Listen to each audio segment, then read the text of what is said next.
So When you say change- people don't understand that business shifts.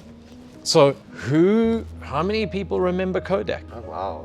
There's a whole group of Yeah. people that don't understand who Kodak is. Yeah. They will never know And what it Kodak was, It was the thing. and they were warned to go digital, and they said nobody's going to go digital. You can't stop evolution, but you can look at it and understand it, and you can. Okay, so what does that look like the Netflix Well- thing? Can you call? What does that look like? Are we talking from painting? Is it going digital now?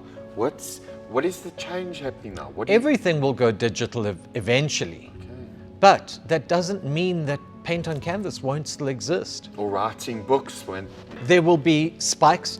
So you must remember that we have very few women artists in patriarchal societies because women are expected to get married and have babies and raise families and generally tend to find themselves in their 50s after self-sacrificing.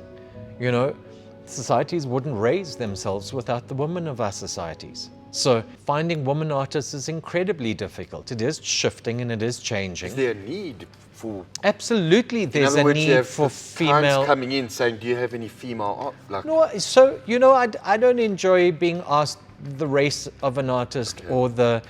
Am I happy to? If you like buying young black Zulu work, artist work, I'm okay with that.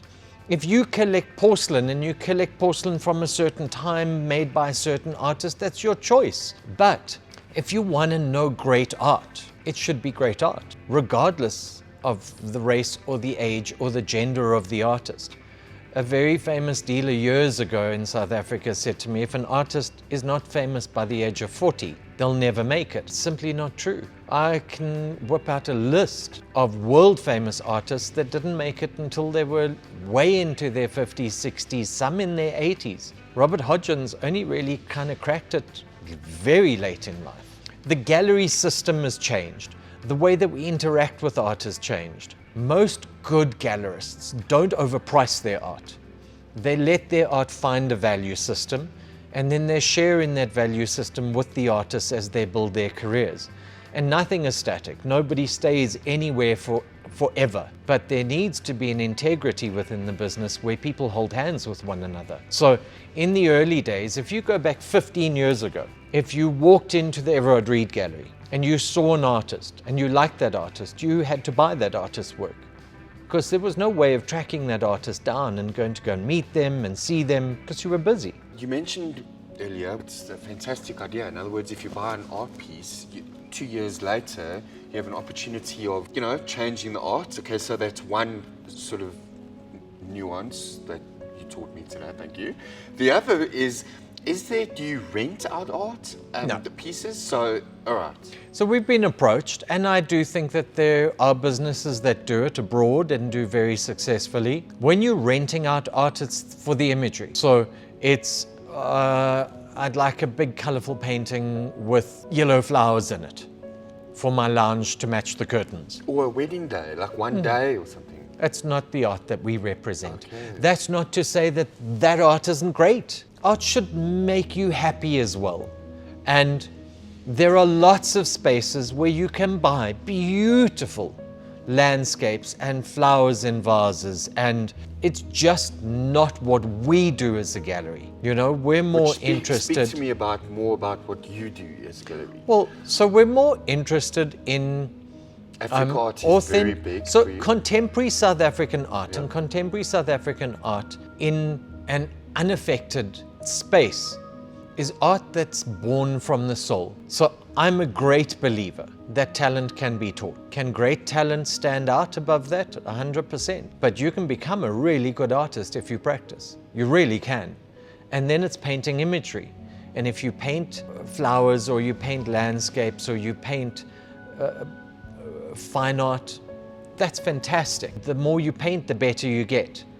We're more interested in the art that is a little like verbal diarrhea, that just can't stop itself, that just needs to come out. Juanita Fryer, when I started representing Juanita, everybody said, "Oh, it's crazy, my child could do that."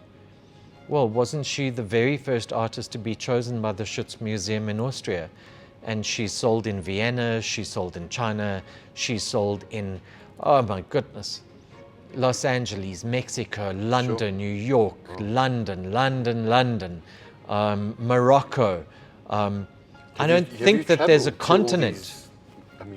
No, I haven't been to Mexico. We've traveled internationally and we market our artists internationally. We print brochures and take them to big galleries. Our job is to be able to get our artists international opportunities.